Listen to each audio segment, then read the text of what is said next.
எதிர்பாராததை எதிர்பாருங்கள்ன்ற மாதிரி நடந்து முடிஞ்ச மேட்ச் தான் வந்து பாத்தீங்கன்னா சென்னை வர்சஸ் ராஜஸ்தான்.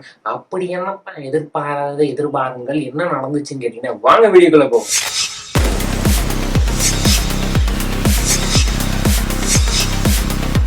டாஸ் ஜெயிக்கிறது வந்து பார்த்தீங்கன்னா ருத்ராஜ் இந்த மேட்ச்ல டாஸ் ஜெயிச்சு போலிங்கை செலக்ட் பண்ணிட்டேன். ஸோ ராஜஸ்தானுக்கு ஓப்பனிங் இறங்கினது வந்து பார்த்தீங்கன்னா HSP ஜெய்ஷ்வாலும் சஞ்சு சாம்சனா 4 மட்டும் தான் அடிச்சாரு அப்படின்ற மாதிரி அடுத்த 3 பால் கண்டெயின் பண்ணி கலி அகமது அவர் விக்கெட்டை முடிச்சு விட்டாருன்னு 90s கிட்ஸோட ஃபேவரட் ஹீரோயின் மீனா அடுத்து வந்து ஆட போறது ராணா அப்படின்ற மாதிரி வந்து பார்த்தீங்கன்னா நிதிஷ் ராணா வந்து ஆடினாரு. ஸோ நிதிஷ் ராணா வந்து பார்த்தீங்கன்னா நிதிஷ் ராணா தானே நினைச்சு 4-6 அடிச்சு வந்து பார்த்தீங்கன்னா ஒரு 30-35 பால்ஸ்க்கு 80 ரன்ஸ் வந்துட்டு அப்படி மனுஷன் சிவன் தூவி வந்து 4-6 அப்படின்ற மாதிரி அடிச்சு வராது பாருங்க அப்படின்னு இருக்கும்போது வந்து பார்த்தீங்கன்னா அசரங்க அவர் விக்கெட்டை தூக்கி விட்டாரு அப்படின்ற மாதிரி வந்து பார்த்தீங்கன்னா புஷ்பா ஸ்டைலில் வேற தூக்கி விட்டாருன்னே சொல்லலாம்.